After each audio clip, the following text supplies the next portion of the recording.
tension, electricity, many a lot of pressure. There was the pressure yesterday of qualifying just to get into this show. That's all history now. This is a very tricky racetrack, and these people, I think, are feeling the heat. They really are, and it is a tough racetrack. A racetrack that these trucks have not raced on before, and it will be tough. We see the Mickey in the middle infield, the little lake, and there's the racetrack, folks. It's 1 mile tri-oval, something like Pocono. The front straight, 910 feet.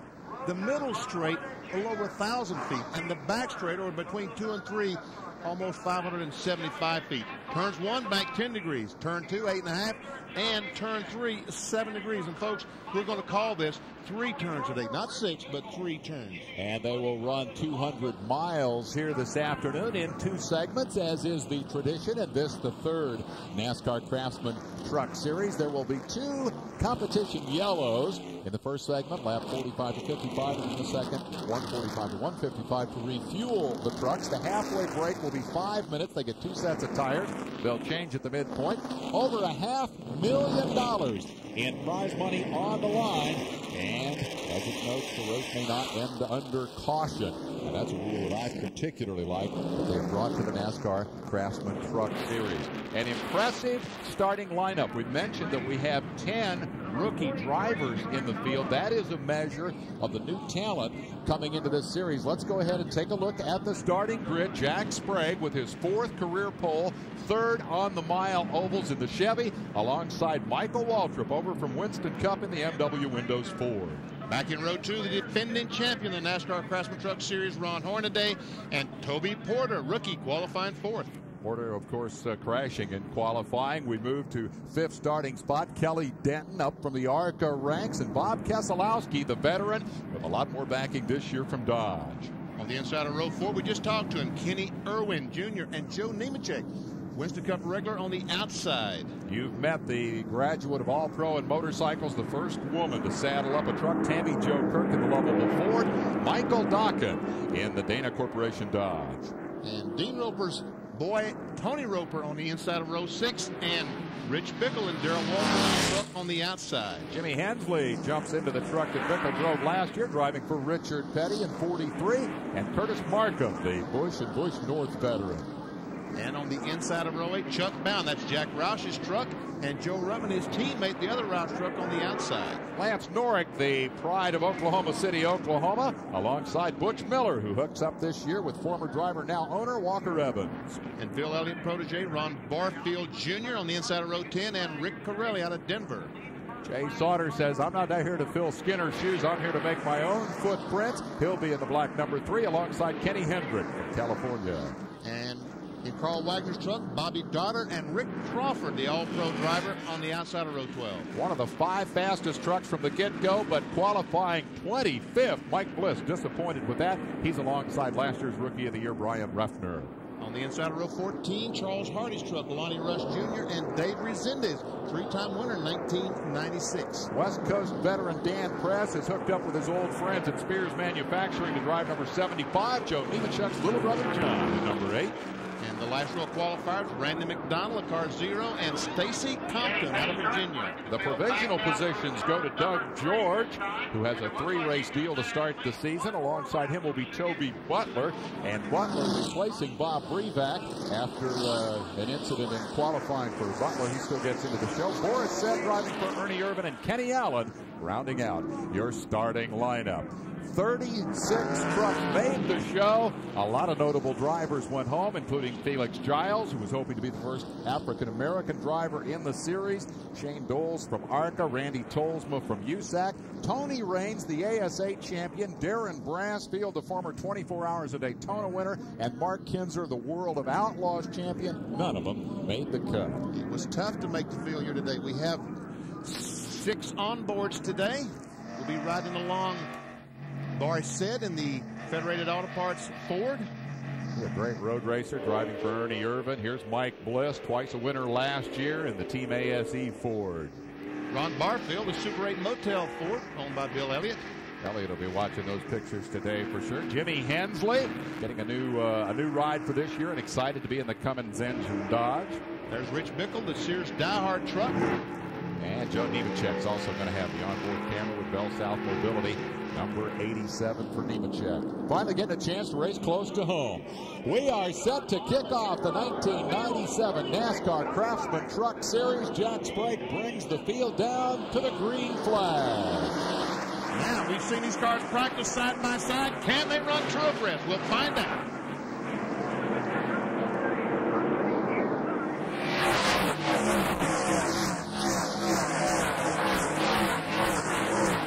So far, so good. Sprague got a great jump on Waltrip, who couldn't stand the pace set by Hornaday through turns 1 and 2. You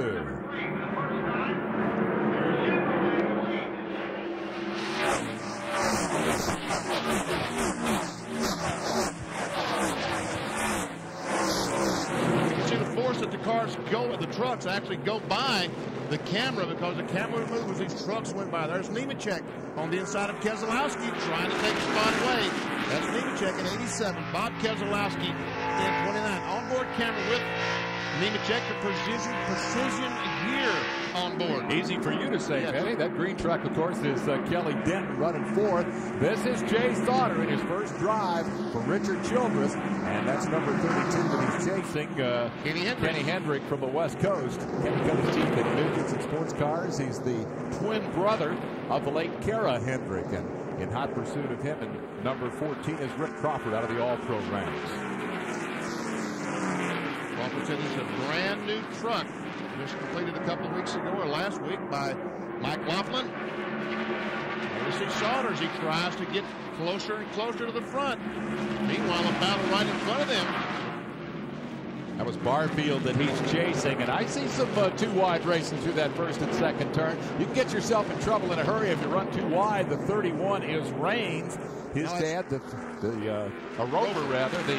three-time USAC champion, Dean Roper. This is his boy Tony doing a nice job out there so far. Oh, got a crash up in the corner. Canny Jo Kirk has hit the wall. The first woman ever to make the grade in this series with a great qualifying run. She's been, I think, the success story of the weekend. The success did not last long. She has clobbered the wall at turn 2. Hit it pretty hard, Danny. Pretty serious damage. The first yellow of the day flies over Walt Disney World Speedway. We'll take a break and come back with more. We're back in Orlando, just ready to go green. The green is in the air. Lap 6 for the restart after Canny Jo Kirk hit the wall in turn 2, and she is just now exiting pit road and will be directly in front of the field as they come back up to speed. There she is down on the apron as the leaders and championship favorites, Sprague and Hornaday, head for turn 2. Looks like the work that Hornaday did on his truck is working out as he pushes the 24 truck. Hornaday on a mission, wanting to defend that championship. That's Michael Waltrip. I was going to say in third, but forget that. He is around Hornaday and into second spot. And your Hornaday is going to try to get him back. It might have been a little conflict between the two. Rod tried to get him loose, but Waltrip hangs on. Now here comes Nemechek wanting a piece of Hornaday. That would be the multicolored number 87, and we go on board with Joe. And these boys get in racy early on in the Walt Disney World Speedway.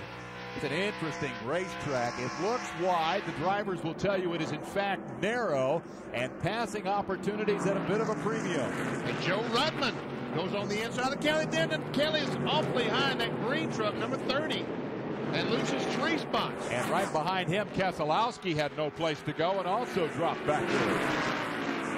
Shuffling for position. We were about to mention that traffic is going to be a big issue here. We were going to refer to lap traffic. This, of course, is race for position traffic. Let's go to Bill Weber. Well, Canny Jo radioed in. Her truck was just too loose. She couldn't keep it out of the wall. She's got a heavy damage to the left rear quarter panel. Back out on the track, dragging the bumper a little bit.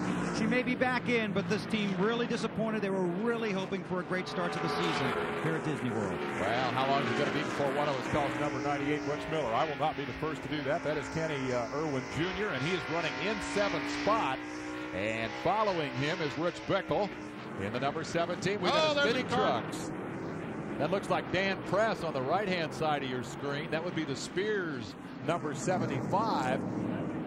And Kirk is involved again. The other truck involved is Kirk. Almost the same identical spot that she hit the wall just a moment ago. We see now there's more damage to the rear as the rear tailgate is about to come loose and press. Some heavy damage to the right front.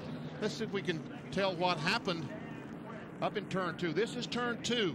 There we see Dan Press on the inside of Tammy Jo. Goes out on the inside. Might have been some contact between he and Nemechek. And Tammy he barely touches Tammy Jo enough that she loses control and backs in the fence. Yeah, that's too bad. She was all alone the first time. That time, she was an innocent bystander. Nemechek into the back of Press, and that's going to bring both Dan Press and Tammy Jo Kirk to pit road for attention. You got to be impressed with Dan Press. Here's a guy who's been doing this an awfully long time. He's been both a driver and a crew chief over his career. Here you see the damage to the lovable Bra Ford owned by Jeff Bodine. Press decided he was going to hook up with Spears this year. Lost 30 pounds. Benny was looking pretty fit down there in the garage here. I didn't even know him. I said, who's that guy over there? Not really, I didn't know what he did, but very impressive. And Kenny Hendrick had slowed just before this accident. I didn't think he would be able to make it back, and he has stalled over at coming off right in the middle of turn 2, as a matter of fact. So a couple of the newcomers to this series have found it tough sledding thus far. Sprague is the leader. We'll be right back. They call it the Tower of Terror. Well, this has been a terrible day for a couple of newcomers to the NASCAR Craftsman Truck Series thus far. No problems for Sprague and Hornaday as they have run up front from the get-go. Nemechek is around Waltrip now to take over third, and Joe Ruttman, who didn't qualify as well as he had expected, now runs in the 5th spot. We understand there is a problem with Kelly Denton's truck that created that earlier incident. Let's get that from Marty Reed.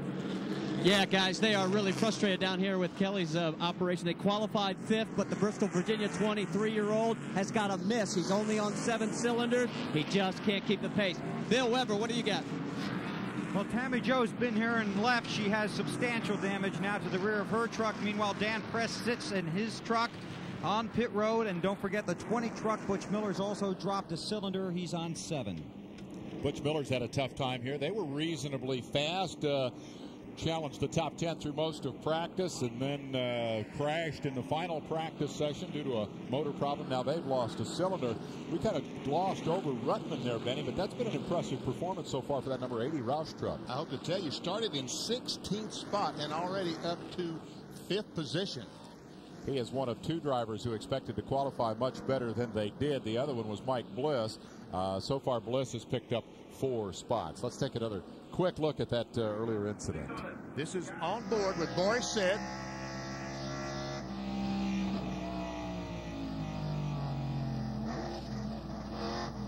Boris said, wow, I missed this wreck. He had a face full for sure as we go back to green. Battle for the lead. Hornaday challenging on the outside. Gets a fender now a truck length in front of Sprague. We have a new leader. Wow. Can you pass on the outside in turn 1? Hornaday says, I can. Michael Waltrip said before the race he thought you could do that. He's about to get passed on the inside as they go to 2. That's Nemechek, and he's dragging Ruttman with him from 16th. Ruttman is challenging for 4th. Ooh, Hornaday gets loose with Sprague all over his tailgate. Here they come again, and this time Sprague on the inside of Hornaday. Wow. Now let's see if he can stay on the outside, Ken Hornaday. Sprague says, I think the bottom is the better over the long haul run. I would like to retake the lead from you, Ron, and he's got it, but not by much. Now then, Hornaday was able to race him. Oh, he dives down to the inside, gets to the bottom of the racetrack. Does not want to try the outside right now. Precision Gear tells us that you're riding with Joe Nemechek, a very close third as the Winston Cup driver hops into the middle of the fray.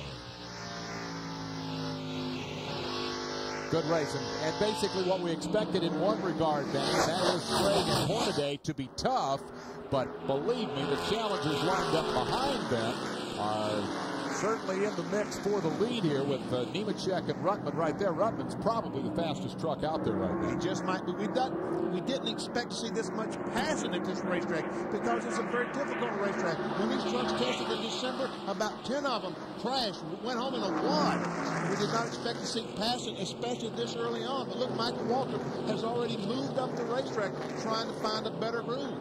And that's Kenny Irwin Jr. tucked in behind him, the national USAC midget champion, taking a shot at truck racing. He adapted to the trucks pretty quickly. First time he sat in one, he sat on the pole. That at Richmond, Virginia last fall. Sprague beginning to stretch it out just a little bit. Let's see if we can find Jay Sauter, the number 3 truck, now 13th on the field and going forward. He qualified 21st. And that is Curtis Markham in the 13th truck, the Visa truck right behind. Markham's been pretty impressive. That's Mike Calavucci's truck. Mike was entered in the truck here, but Markham, for the second time in his career, hopped into it and has done very well, moving forward from 13th. Let's go to Bill. Well, Jay Sauter is coming through the field at a pretty good rate. And you know how hard these guys work building new trucks during the off-season? That's not a new truck. In fact, that truck Jay's in won the first truck race at Phoenix in February of 1995. They thought about making a shock change before qualifying, decided not to. That turned out to be a mistake. He qualified 21st. But I just talked to his crew chief, Joe Shears, and he says his truck is coming through the front. And that truck was ticketed for a museum until Mike Skinner had a big wreck at Homestead in the season opener last year, and Richard Childress had to bring it back into action. Shear, by the way, is a new crew chief. We'll talk more about that a little later, perhaps. Right now, we've got a terrific battle for third. Nemechek hanging on to it. Ruttman is all over him. And Ruttman says one of the keys to this racetrack is right there. You got to get the truck in wide and then apex the corner, then be able to get the gas back on quickly to run wide open through here, and that's scary. Man. That is scary. Wide open through turn 3. Some of these trucks are trying to do it. Here's Ruttman on the inside. That camera's telling us just how close that he is to the back of Nemechek. Joe getting a pretty good look out the back as Ruttman challenges him. Ruttman got from 16th to 4th quickly. Now has kind of stuck there behind Nemechek. And behind him, Michael Waltrip sits in the 5th spot. No, that's not Michael's initials on the hood of the truck. That's MW Windows, his sponsor. I'm told that Tammy Jo Kirk has been given the black flag by the NASCAR officials, evidently dragging a piece of sheet metal or something around the racetrack. Ruttman tried to look on the inside. Now Michael Waltrip get in a battle on the inside, a challenge from the inside. Kenny Irwin Jr. was making that move. And also back there trying to get into that fray, I believe, was Bickle. Those guys hoping to close in positions. Michael Dokken deserves a call. As you see there, he is 6th. That was Dokken that went by Michael Waltrip just a moment ago. Wow. So get Dokken a position. Move him up to 5th. And that Dokken is driving the Dana Dodge, Kurt Rourke's new team in 1997. Folks, I'm telling you, it's from beginning to end. Great race car drivers, great trucks. Chuck Bound trying to get by Barfield. That's Bound in 99 and Barfield in 94. And those two Fords are side by side. That is not one of the places where the drivers told you they'd like to run side by side and make a pass. But it worked out very well for Bound, who will drive the entire season in that Roush Racing number 99 Ford. The blue truck there is Rick Crawford. And Brian Refner in the red and white truck on the outside. That was the Rookie of the Year in the 1996 NASCAR Craftsman Truck Series. That was 16th, 17th, and 18th. We get back to the 13 and 99 battle for position, which is 13th and 14th. You look at Chuck Bound, the inside battery truck. And let's go ahead and add Barfield's 94 to that mix, although he is losing ground to Bound. And now to Markham as number 13 is moved by as well. That white truck we keep seeing behind is Dave Resendiz and Jeff O'Dine for the truck. Ron Barfield driving for Bill Elliott says, I don't want to give up that position to Markham. Takes it back. Barfield comes along with him. Resendiz without sponsorship this year. The QVC efforts are all focused on Jeff O'Dine's Winston Cup car. So Resendiz, who has been both a crew chief and a driver, and last year won 2 races in this series, is all white, no sponsor. Currently 16th as he works on the rear deck of Barfield. Dave Resendiz started in 28 spots, so obviously moving forward. Jack Sprague has opened up a healthy advantage over Ron Hornaday and the rest of the field. We're at Orlando, Florida, where it's warming up. Stay with us. I'm looking for the right word. Battle, brawl occurs to me. This is a position fight from, let's see, this would be 7th on back. 7th, 8th, 9th, 10th, however far you want to measure it. The black 3 making the move there is Jay Sauter, and that's going to get him close to the top 10. Terrific competition behind the leader, Jack Sprague. Meanwhile, more on the Kelly Denton story for Trackside. Yeah, guys, they think originally it was a missing spark plug, but they checked the wires now. Now they're heading for the alternator because the battery is discharging. So this is going to be an extended stop. It's going to cost Kelly Denton a lot of laps. Kelly Denton burst on the scene big time last year in ARCA and got a lot of screen time on ESPN, Benny, and now I think that helped him get into the truck deal. He certainly did. Just a young man, 23 years old. His brother Ron, the crew chief on that vehicle. Car is owned by Greer Lackey out of Taylorsville, North Carolina. You racing fans know where Taylorsville is. Nemechek, the leader in this pack, has backed up a little bit. His number 87 is now fully in the grasp of the 17 of Rich Bickle. Dueling camera trucks here as you look from Bickle's now 6th place truck. And again, they are at the head of the field that have been battling for position about 10 spots back. Good scrap. IRWIN, your best is forward. Following Bickle, and Bickle's going to look on the inside of Nemechek. Joe had it hooked up pretty well early, but now it looks like the handle may be going away. Bickle will move by. Nice shot. Trying to move by. Nemechek does not want to let go because there's another one right there. We saw the shadow come in. Joe, don't turn left because they're on the inside. There goes Irwin. And Dockett will be next in line in the blue truck down on the inside. And Dockett, folks, did lose about 4 or 5 positions while we're in break just a moment ago. He and Nemechek were battling, and he got passed by about 5 trucks. And now give Rick Corelli a call as he brings the red and white number 6 into 7th position. And Jay Sauter dives in there, puts the 3 truck alongside Nemechek. Well, you get on the outside and positions can go away. There comes Bickle. He says, get out of the way. I'm on the inside. But Nemechek tries to knock him out of the way so he can get to the inside. And Joe, don't do it. I'll tell you, Joe, that's it. Hensley said, I'm a pretty mild-mannered guy, but don't try to do that to me, Nemechek. And Hensley gets the spot. Am I calling him Rich Bickle? Yeah, I think you did. Okay, I think you did. It is Jimmy Hensley and Richard Petty's Cummins Dodge. Hey, finally got to the inside. Attaboy, Joe. Talking about Nemechek and the Precision Gear Bell South car. I'll tell you, there's been an awful lot of shuffling of teams and drivers. A lot of familiar names and faces with new paint jobs this year, and it'll be tricky. I guarantee you, Benny, you won't be the only one to make that mistake before this race is over. Who's going to be the first to call Jay Sauter? Mike Skinner, as he moves up in the black 3 to now 9th position. There he is. There's Dave Resendiz. He continues to go forward in that number 7 Jeff Bodine truck. He's on the back tailgate of Nemechek. Started 28th. And now he's on lap 36 up to the 12th position and battling for 11th. So Nemechek falling out of the top 10 after contending for the lead early on. Gets a visit from Resendiz, the Massachusetts former NASCAR modified star.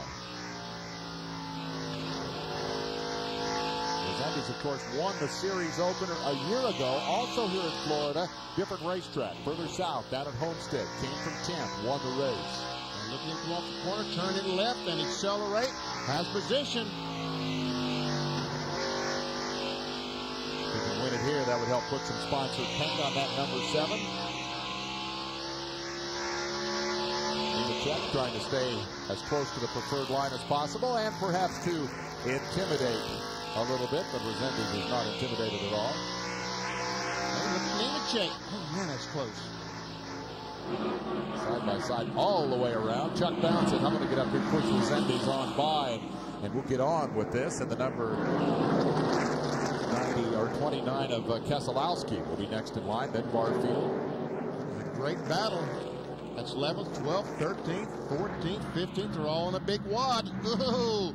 That time Resendiz moved over, got him a little bit better run to the corner, but it didn't help. I think Nemechek has found his spot now. He's leveled off at 11th spot, and he's trying mighty hard to hang on to that position. Because he knows right now if he just backs up and let these guys go by, there's 2 other trucks going by. Bound, it looked like he had a notion to make it 3 wide. Resendiz sees the moment, gets a truck length in front, and now will go on, pulling away actually rather quickly from Nemechek once he got past him. And Chuck Bound in the 99 XI truck not able to follow. The Roush stable will field 2 trucks for the entire year. One of them will be the 99 of Bound, the other the number 80 of Ruttman, who is now the second-place truck out there. And let's check on the progress of Mike Bliss, who has come. We got trouble. Up. Bound and Nemechek have gone around at turn 1. Good job. And I don't think that they... Caution's out. Caution is out. I don't think that either one of them hit anything very hard. Bound getting back into gear and back underway. Caution flag flying very close to the window in which they would have thrown the competition caution, the yellow flag to enable the trucks to refuel. We'll see if we can get another look at how this happened. Bound, of course, had just worked his way under Nemechek. And we see they've already gone in the corner and made their contact and spun out, or I say they made their contact. It just looks that way, I'm assuming. I don't think Joe touched that wall up there. So I don't think either one of them hit anything. Flat spotted tires should be the extent of the damage here. And of course, that's one of the rules in the Truck Series. You're given only 2 sets of tires. You change at the mid-race break unless you cut or flat spot a tire, in which case you are allowed to make a change. And this will be the fuel stop. So the field will come onto pit road to top off the trucks. Jack Sprague will give up a 14.5 second lead. Oh, I'm sorry, a 4.5 second lead, which fulfills the worst fears of some people. We'll talk more about that, but first let's get down trackside to Bill Weber. Bill standing by for the fuel stops there. Ruttman was the first truck to come to a stop. Sprague a little further down. Bill Weber. Okay, Dave, the LCI Ford of Joe Ruttman is here. They are fueling it. He's a little tight exit only, but they're not upset at all. No wedge adjustment at this point. So the 80 truck going to take fuel only, sitting on pit road now, waiting to make sure they top it off. Down pit road to Marty Reed. Yeah, guys, with Ron Hornaday, they let some air out of the right side tires, and if you check out Jack Sprague's truck right behind as Hornaday gets back out, they did the same thing, took a little pressure out and changed a little bit of the tape on the front end. Otherwise, no changes. Jack Sprague loves mile racetracks, and as he alluded to, he hinted at in the pre-race interview, always seems to do well when he's sick. He's feeling a little under the weather yesterday when he went and won the pole, so he felt bad that he felt good this morning, and he woke up feeling much better. And we saw one of the Roush crewmen put in some tape on the grill of the 80 truck, the LCI truck. That will help the pushing problem off the corner, a little more downforce, and help the truck handle a little bit better. He's come from 16th to 2nd. They got a lot to be happy about.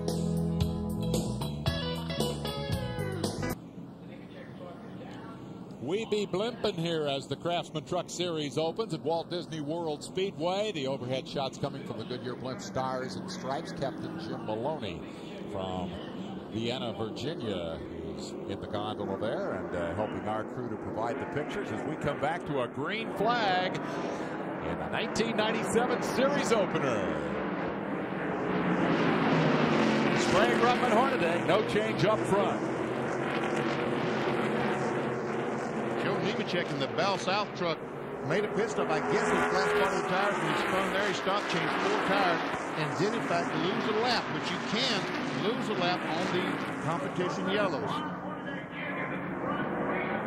Here comes the lead trio, and they're hustling.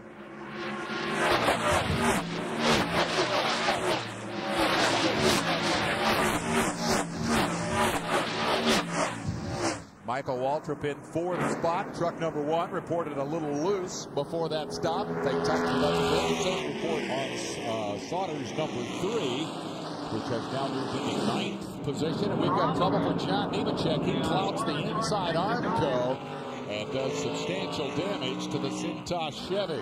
So we'll immediately go back under yellow. Yes, we did have a caution flag. I thought maybe that we would.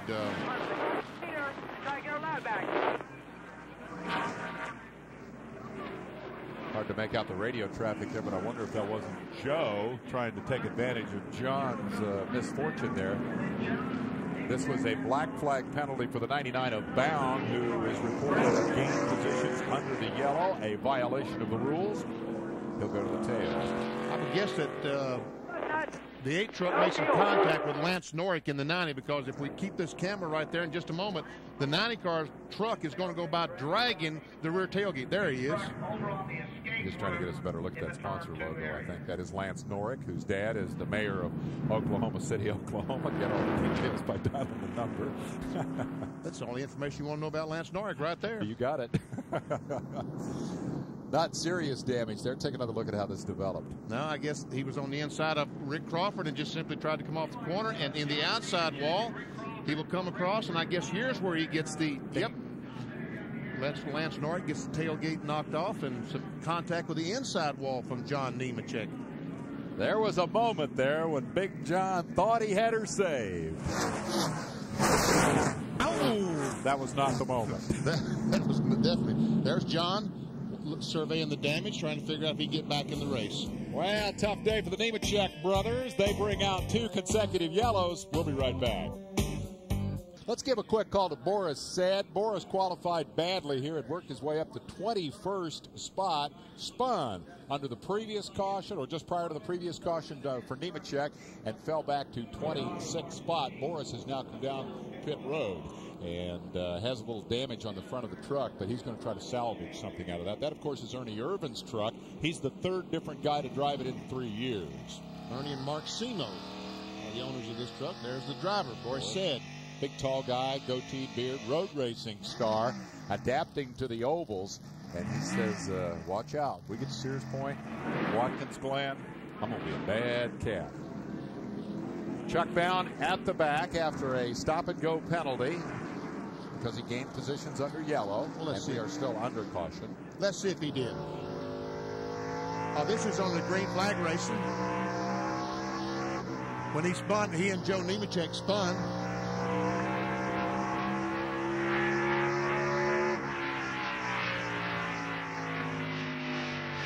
Oh, yeah, just a little contact. I'd say so.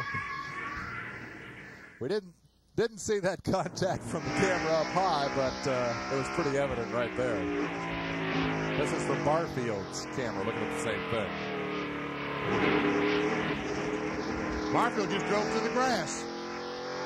And did it with the gas on pretty hard. Yes. He made a nice evasive move there. So the Chevy Pace truck comes off the racetrack and says, okay, fellas, in just a couple of seconds, we're going to see some more of this action. We've had no shortage of that today. The green is back in the air, and Sprague takes off at lap 53.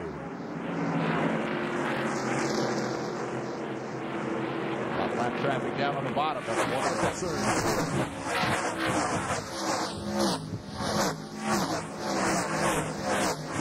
Several of the crew chiefs and strategists theorized that the ability to get through that traffic on, of course, a long run of green flag racing may be one of the keys to victory in this race. See Nemechek with those fresh tires go blowing by Michael Waltrip. Now there's 3 more trucks in front. If he can pass those and the caution, the halfway break come out, he'll be back in the lead lap. So the day is definitely not done for Joe Nemechek. Bell South truck. 28th spot and a lap down for Joe. John appears to be out of the race. That truck was badly damaged. Sprague leads Ruttman. And had pulled out a 4-second lead over Ruttman and Benny Wee. Oh, here's a good side-by-side battle. Look at Resendiz going down to the inside on Dokken and taking 11th spot away. That's just outside the top 10. And Ryan Refner goes by Dokken as well. That's Refner in the 66, the red and white truck. Corelli going by the 32 of Kenny Hendrick. And Nemechek gets by Hornaday. Just 2 more now to get by. Always looks spectacular. He got past the series champion, but again, the key to that is those tires that Joe picked up after the spin. Lewis in the thick of a battle. Man, I'll tell you, that was tight as he chopped across the bow of Resendiz. He's got number 65, Kenny Allen, in tow there. As Bliss tries to work his way forward, he started 25th. They moved up to 9th. It's Mike Bliss on board with Mike. Boy, he was frustrated yesterday after qualifying. That was a top 5 truck from the moment they took it off the trailer, and he qualified 25th. Battle for the lead. You still like Ruttman, Benny? Joe Ruttman, since Friday, has been a man on a mission.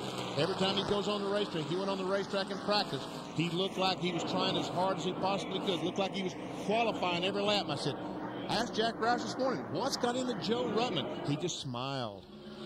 Roush is, of course, the owner, and he likes Ruttman. There's a lot to like about Ruttman. He's a very personable guy. He's always got a moment for the fans, and he's always got something interesting to say. I asked him about those quick times he was turning in practice. He just laughed. He said, oh, that's those California clocks. Everybody knows they're quick. You see right now that Ruttman's truck is just not exactly right. He pushed off turn 1, allowed Sprague to get a car length or 2 lead, truck or 2 lead. New sponsor for Ruttman this year, the LCI Communications Company. There you see how he goes up on the racetrack, truck pushing just a little bit. That allows Sprague to pull that half a car length ahead. Sprague, meanwhile, having led all but one lap here today, is doing what many people expected and some people feared. There was a concern that old one-track Jack might adapt to this place very, very nicely and just blow this field away. He's shown the potential to do that, Benny. He marched off to a 4-second lead before that caution flash. He's ran all but one lap. He's definitely the man to beat here today. Well, the Sprague nickname right after one-track Jack was 1 Mile Jack. And again, this is a 1 mile racetrack. So Sprague just loves the super speedways that these NASCAR Craftsman Truck Series run on. I'll tell you what, with all the horsepower lined up behind Jack Sprague this year, we may be calling him champion before this deal is done. He and Hornaday certainly are the preseason favorites, as we have mentioned. And just to update Hornaday's progress, or in this case lack of it, he has slipped back to 3rd. Ruttman got by him a good while ago.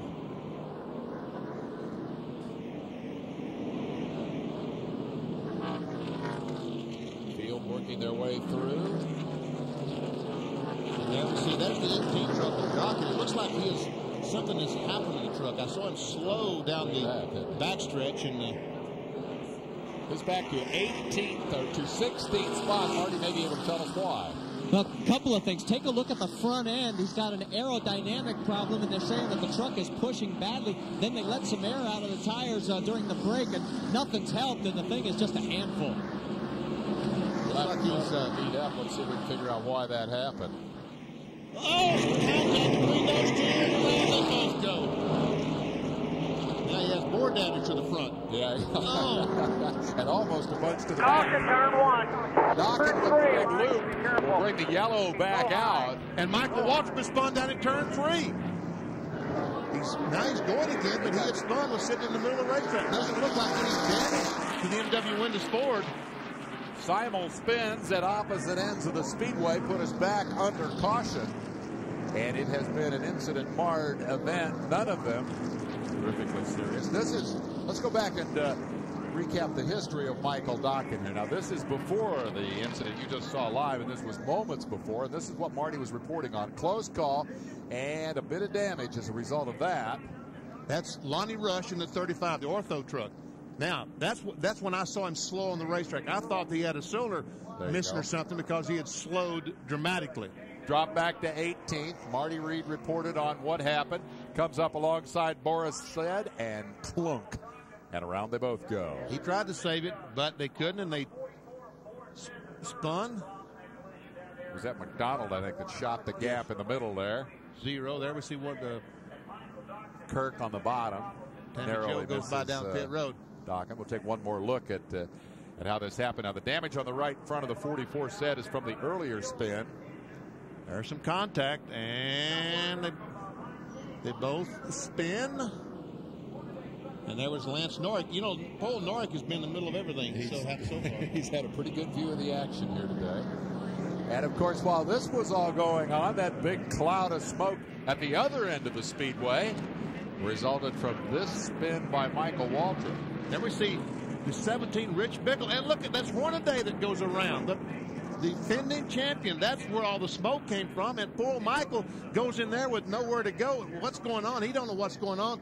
So he spins somewhere in there. Hornaday, the victim of a turn 3 loop here. And that will drop him from 3rd spot. I never did see Michael I never Waltrip. did either. What's the mystery? The mystery spin. We had enough spins, Benny, in that 10 seconds. Okay. Never mind about Michael Waltrip. Okay. Docket is in for repairs. The champ has looped and is out of the top 5. We'll be back.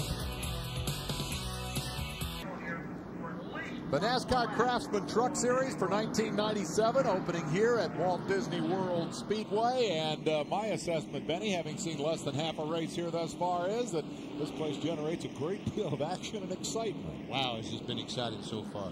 Big crowd on hand, as you see, and they braved some cold temperatures. It was down near the freezing mark here this morning. Much nicer, I'm sure, out in Tucson, Arizona, where the Winston West drivers are assembled for their season opener. Bob Jenkins, I'll bet Bob's still watching this here. It's just about time for you to go to work, Jenkins. 3 p.m. Eastern time over on the Deuce. Winter heat.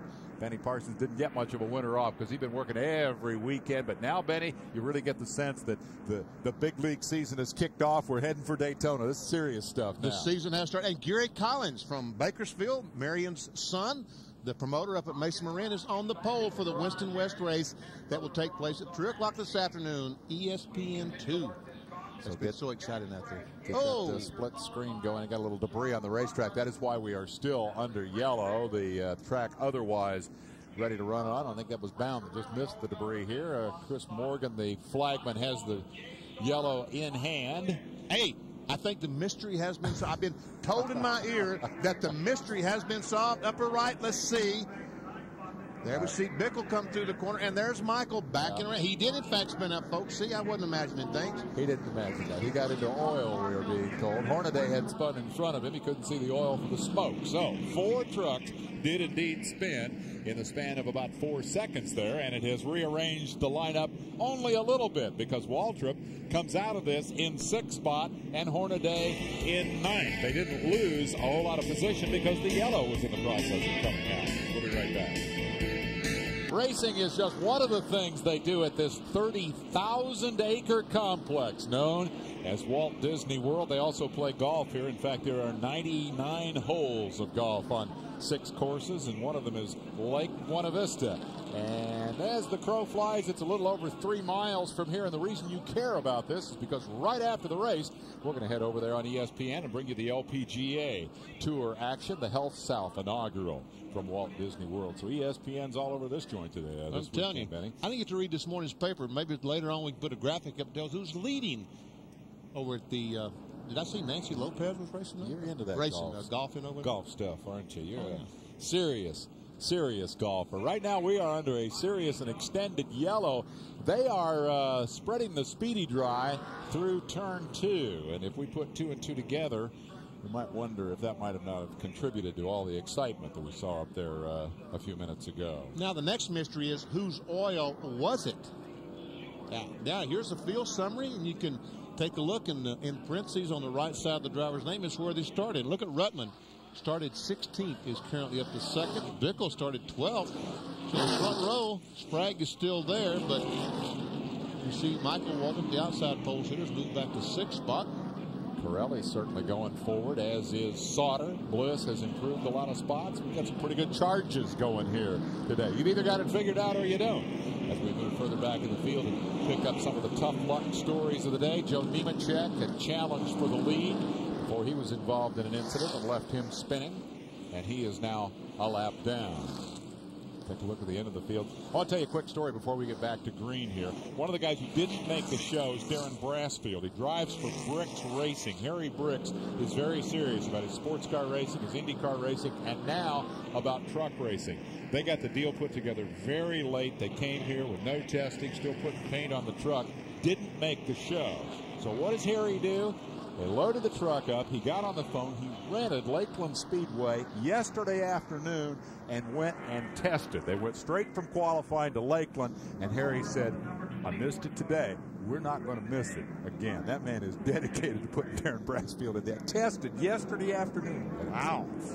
Trucks are lining up for a restart. Nemechek on the inside, trying to get that lap back. Got a good shot, and he has pressure tires and does Sprague.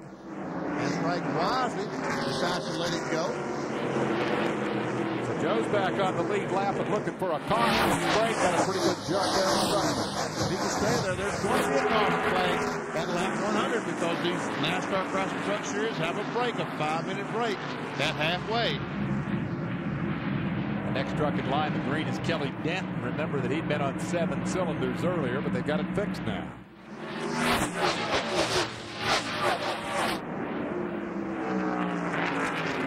Denton, for the record, is now 7 laps down, so they did not get it fixed quickly.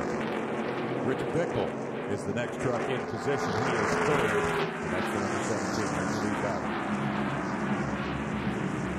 And Ruttman is able to stay with Jack Sprague for a few laps. And then, as the tires warm up, his truck will start to push. And Sprague, and listen to Hornaday, and Hornaday drops another spot back, and here comes Resendez, the white number 7. It was Hornaday, the 16. 8th, 9th, and 10th positions involved there. We're on board now with Mike Bliss, the Team ASA and Ultra Wheels Ford, owned by Jimmy Smith. And Brian Refner pulls up on the inside of Hornaday, so Hornaday losing positions rapidly. Been a frustrating start here. There's Jimmy Hensley going by. Hensley going by. Something wrong there for sure. Next in line will be Barfield, 94. There's a new crew chief on that number 16 truck. John Monson has come on board. Way loose goes Hornaday. He's got a big problem. He does have a huge problem, and here comes Rick Crawford going by. The Circle Bar truck stop out in Ozona, Texas. The owner of that 14 truck. Been around with Rick Crawford for many, many years. Curtis Martin, the 13, the Visa truck. Big trouble for the reigning series champion, number 16, Ron Hornaday. He qualified well, but now is going backwards, inbound. Moving up, getting around Markham. Let's see if Marty can tell us what's going on with the champ. Well, guys, they are getting ready to bring him in if they have to. He is reporting that he thinks the right rear is going down, and the crew's been getting ready. You can see the tire changes and putting pressure and checking that.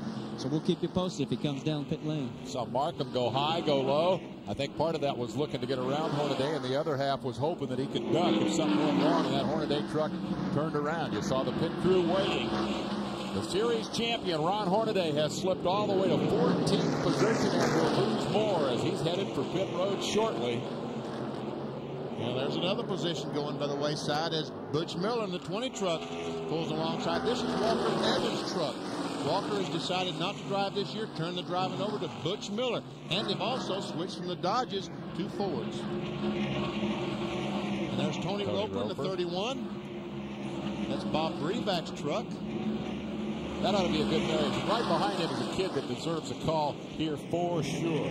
Toby Porter qualified 4th fastest in the number 10 on his first of 2 laps yesterday, and then tried to knock down the wall on the 2nd lap. He had to start at the back of the field. Whoa, swap in 2nd spot. Bickle gets around Ruttman. Number 17 has come to life. Rich Bickle with Darrell Waltrip on the radio takes a spot away, and that will drop Ruttman back to 3rd. To finish that Porter story, the kid started in the back row. He has come to 19th spot, and that young graduate of the All-Pro ranks. A lot of people aren't going to notice him today, Benny, but he's making a big stride toward truck stardom here. That was quite a performance. And he says, get well, Leroy. That's Leroy Waltrip. Michael and Darrell's father back in Owensboro had some surgery, and Leroy, we echo that statement. That get well soon. There's Rick Corelli moving around. Let me add also a quick get well to Lou Naylor up in Baltimore, who had hip replacement surgery. Lou, your kid's doing a great job in bringing the onboard camera pictures your way today. Leroy's not liking this because his baby boy Michael losing some spots as Resendez goes by on the outside. Mike Bliss pulls up on the back bumper of Michael Walker's truck. Bliss gets credit for having brought us the most spectacular onboard pictures in the history of our coverage of the Truck Series. That last year from Richmond, we got that truck up on its side. And Resendez goes by Sauter and Michael Walker down there trying to do the same thing. Leroy likes that. 6th, 7th, 8th position definitely up for grabs at the moment with some good side-by-side racing. Funny how much room they find between qualifying and the race, Benny. You ask them on Saturday, oh, it's narrow, there's no place to pass. Middle of Sunday afternoon, they're out there side by side and beating on each other. Tony Roper has made a stop on pit road. Three stopping on pit road, I should say, is Jimmy Hensley in the Cummins Dodge pickup. The red and white one closed in on the back bumper of the 3 of Jay Sauter. See, Bliss has been able to get by. Mike Bliss is the front Sauter. So Jay Sauter now losing spots. He's back to 9th. The Dodge folks have not won in NASCAR racing since '77 with Neil Bonnet. They're offering a brand new $40,000 pickup to the first Dodge driver who will come up with a victory in this series. Walter right on Hensley's rear deck. Half a lap behind the leader, as you can see. There's old Jack Sprague jumping down the backstretch all by himself. He's led all but one lap here today. Back live in Orlando, we have a new leader, Rich Bickle, and Darrell Waltrip's number 17 Die-Hard Chevy has just marched past Jack Sprague to take the lead, and now Joe Ruttman joins the fray to make that a 3-driver battle. Let's take a look, first of all, at how the pass for the lead occurred. Danny? Coming off turn 2, you see Sprague go up the racetrack. Bickle keeps that thing right on the bottom, gets position when he got to turn 2, the kink in the backstretch. Jack Sprague says, go ahead, be a hero, and he was. Took the lead, did Bickle, and has led it for a couple of laps now. As Ruttman came up to join that battle, moments thereafter, they lapped the series champ, Ron Hornaday. There's a look at Hornaday right in front as he has an apparent tire problem. That was the indication of concern. Look how out of shape Hornaday got as the leaders came by. He was really struggling. Oh, here we go. Sprague is back in front. Now, this is live action. Sprague had retaken the lead, but guess what? He's about to lose her again. Nope. I might have spoke too soon. Pretty good side-by-side battle right there. This is for the lead on lap 87, approaching the midway break. At 100 laps, the yellow will fly for a 5-minute recess to refuel the truck, adjust chassis, change tires, and gear up for another 100-mile shootout. It can't get much better than this. Jack Sprague, who had led all but one lap prior to the arrival of Bickle on the scene, suddenly has his hands very, very full. In the middle of that pack, Chuck Bound nearly looped it, saved it. They continue, and the leaders are still side by side. Folks, if you were watching this race, you'd have a problem because you don't know which corner to watch. We can only watch one corner at a time, so you have no problem. But the fans are trying to figure out where's the next action. 3 times last year in a different truck, Rich Bickle led the show. This is the first time in 19 races that he has been out front, and it is in a different truck. His owner, Darrell Waltrip, is here, and I would suspect probably smiling big time. And there goes Bickle again. There we see Darrell Waltrip. Look at him. Yeah, big smile? Big smile? No. Concern. Yeah. He doesn't know we're watching him. Oh, Kelly Denton got the truck sideways as he was trying to get by Joe Ruttman, and I thought might have some contact with Ruttman. Did not happen. Leroy, I'm glad it's not your heart that's giving you trouble, because this would be no help today. Watching Bickle in a great battle with Sprague. They are at it. Ruttman may see the opportunity here if these guys get up there and get the beating out of each other. He has not led as yet, though he has been close.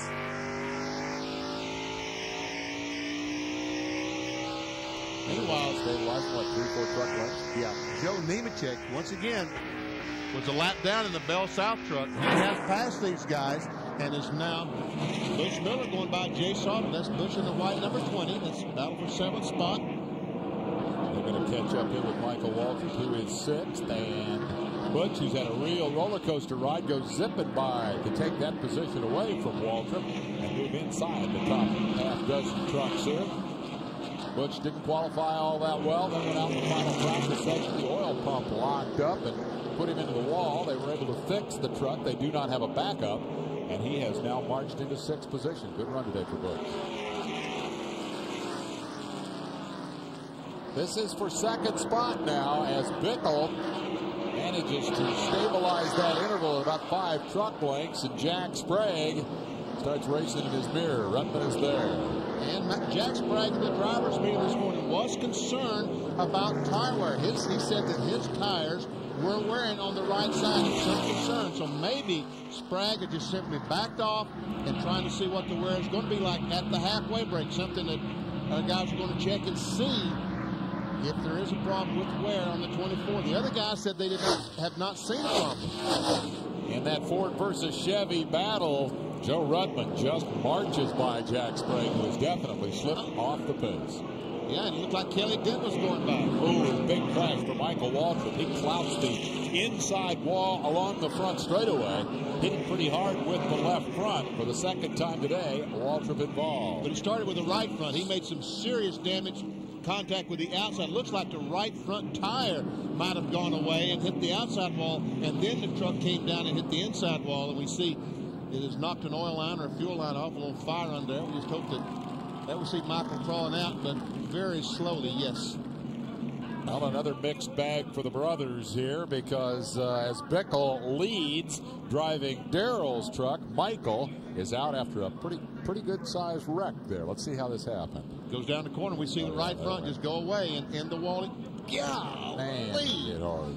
Oh no, folks, you can't imagine. And almost got clobbered from behind as Barfield goes by, and another solid blow on the inside wall. So hit hard enough to put fire out. That's a pretty good look.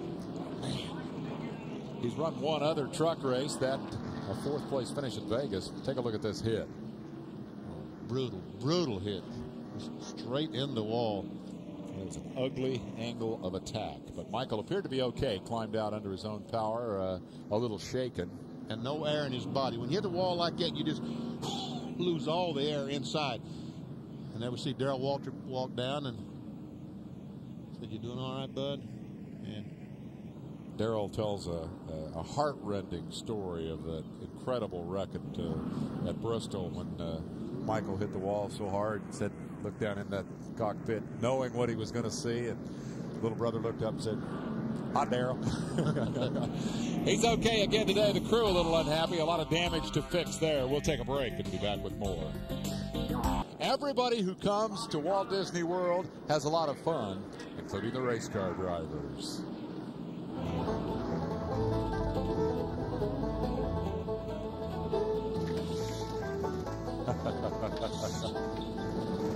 Hornaday's the traffic jam.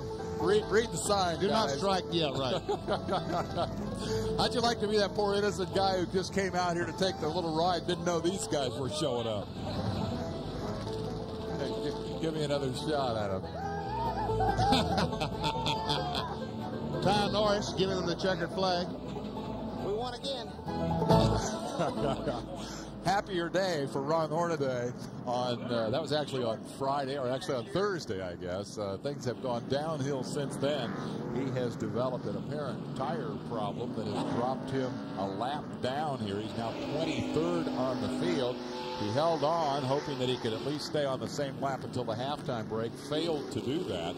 And now, as we're just a couple of laps away from that break, the defending series champion does not have a big smile on his face. Joe Nemechek, as we have chronicled, is now on the lead lap. He had passed those fellows when Michael Waltrip had his problem. The caution came out. He was able to go to the back of the field. Now, tail end, he's now in 19th spot. And we're going green for just a couple of laps, and then we'll stop for the midway point, because they need to get to the midway to see who's going to win the Gatorade money. They're leading at halfway. Now, restart lap 99. And then we'll have the halfway point. Great jump for Bickle. Rudman, not the master of the restarts here today. Sprague slipping back to third, is definitely looking forward to that halftime to replenish for number 24. It was a mighty stout truck early. He led this thing by 4.5 seconds. That's all gone away now.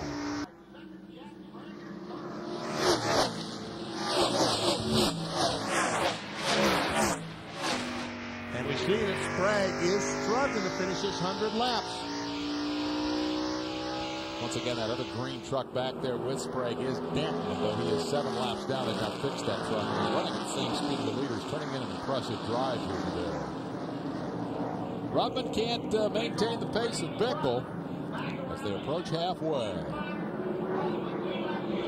They're now giving the signal halfway.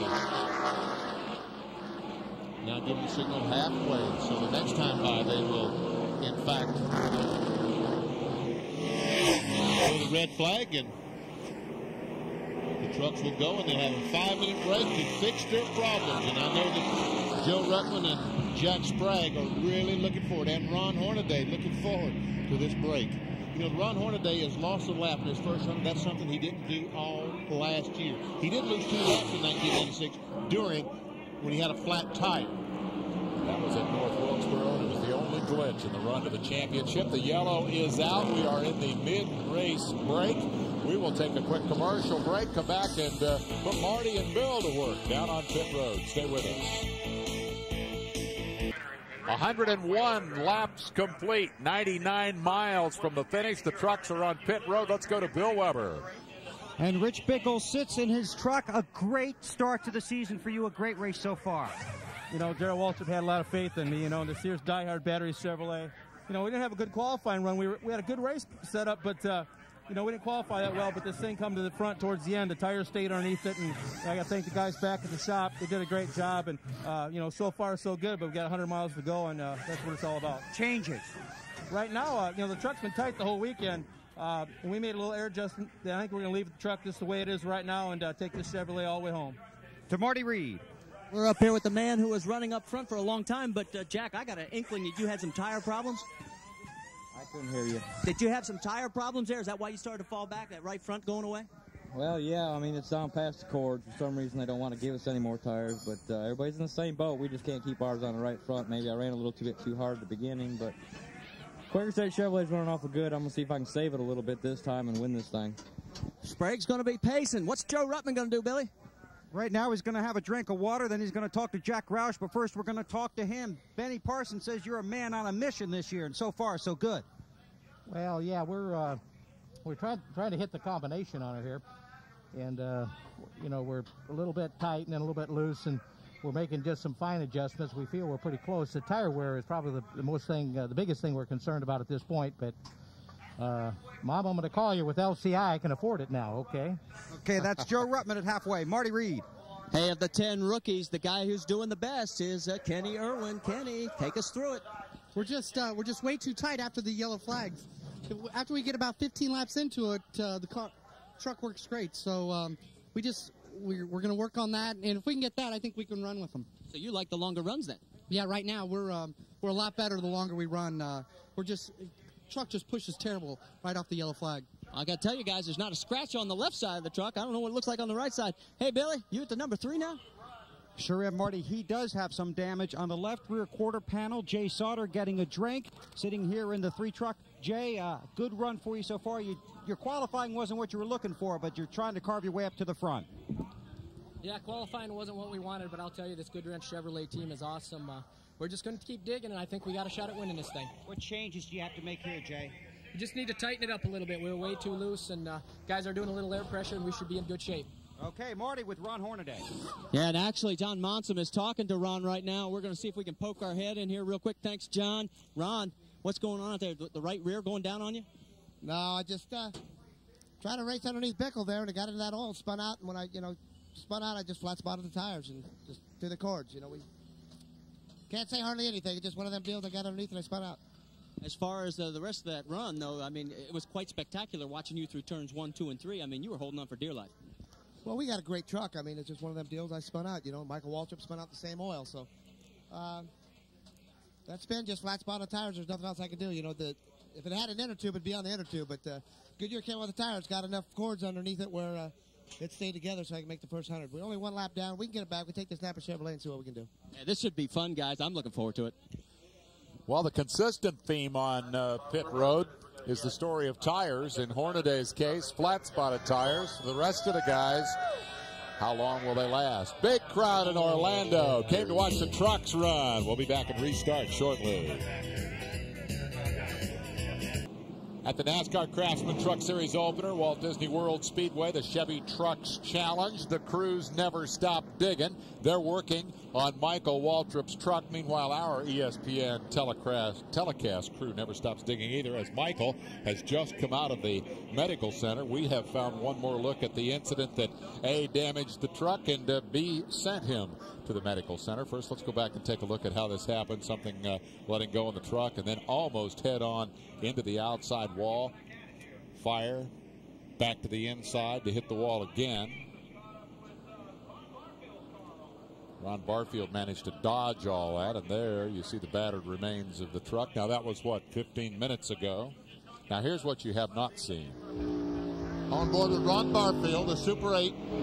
Oh, man. Barfield dodged a disaster. Let's go down to Marty Reed. You want to take a look at what Ron Hornaday was trying to deal with? Take a look at this right rear tire. That's why he was hanging on for dear life. Bill, what do you got? I got Barry Dotson, who's crew chief for Mike Bliss. You've got your right side tires here. You're happy with your tire wear. Yeah, we have to be. This track's tire management, you know, you stay on the right sides a lot of times. You can see right here, the right rear looks good. All the wear pins are there except a couple. And the right front looks even better. I think that's what Michael had a problem with. But we were happy. We made it a priority to look at our right sides when they got in here. We wanted to see what they looked like first to decide on what changes to make. So we told Mike to take care of them the first half. Let's see what we had left, then we'll try to go after them. Okay, Mike's had a great weekend here, except for 58 seconds. Those were his 2 qualifying laps to put him deep in the field. Now he's 8th, back upstairs. Tire management. I think, Benny, that we had anticipated that perhaps traffic management was going to be the key, but I think that's changed. Yes, it has. Definitely has changed, Dave. We're going to take a break and come back to light them up and let them go in Orlando. The green has just gone back in the air. Rich Bickle leads Joe Ruttman as we start the second leg, the second 99 laps, 99 miles to decide the championship here in the Chevy Trucks Challenge. And once again, Ruttman, as he came off turn 2, pushed up the racetrack, not able to make that run, but he's on the inside now and making a run for the lead. Ruttman by on the inside, puts a Ford out front for the first time today. Meanwhile, Sprague moves up to attack the left rear of Bickle, and he's into second spot. Bickle, who led the last 15 laps of the first leg, quickly goes back to third. Well, a big shuffle of positions in the first couple of laps after the halftime break. Obviously, Ruttman's bunch did good work down there with Rouse Racing. And Sprague, well, said he might take it easy and save the tires. So much for that theory. Well, he might take it easy. He may be running easier than he was the first half of the race. And Joe Ruttman, the real key is what's going to happen in a few laps. He was able to run for 4 or 5 laps before, but after that, his truck started drifting back. We'll see what happens. Mike Bliss on the inside of Kenny Hendrick. And there's a 3 of Jay Sauter.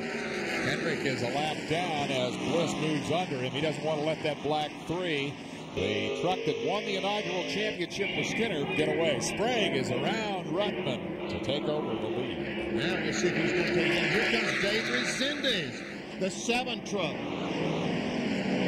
Marched all the way up to 4th spot. Resendez starting at 1 Bliss is into the wall. I got hit by Kenny IRWIN. Oh. Caution flag is out. 3 trucks did it, Mike. Some debate between crew chief Dodson and driver Bliss about who hit whom. Who made the contact, and there we see Bliss driving away in the Team ASC.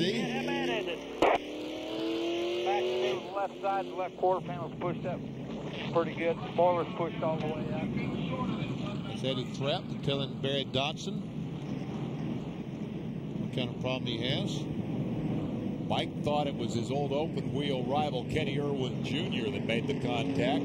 There's some discussion between these 2 drivers as to which goes in front of the other. And they're going to have to let NASCAR solve that one. Those drivers being number 94, Ron Barfield in the Ford, and number 3, Jay Sauter in the Chevy. In this incident, Ford prevails.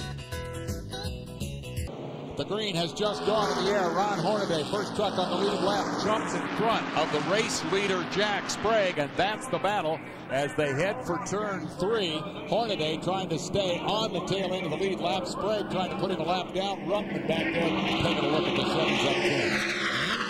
Hornaday still, the truck is loose. Came off turn 4. Back in loose, and Sprague took a look. Hornaday moved down the block then, but back end is pretty happy on that 16 truck, and look at Ruttman. I'll tell you what, Hornaday's doing everything he can to keep those boys behind him. Now Sprague gets down along the inside. Nope, nothing there yet. Sprague, the race leader. He You heard Jack say at the break that he would try to conserve the tires in the second half, and that cost him the lead. All of his race wins last year on the big tracks. He is challenging Hornaday. Wow. He just said, move over, Ron. I am coming through. But Hornaday's going to try to come back a la Earnhardt. It's not there this time. Ruttman sitting back there looking this over, contemplating his own strategy. Don't contemplate too hard, Joe, because Bickle will be there to make up your mind for you. Bickle is third.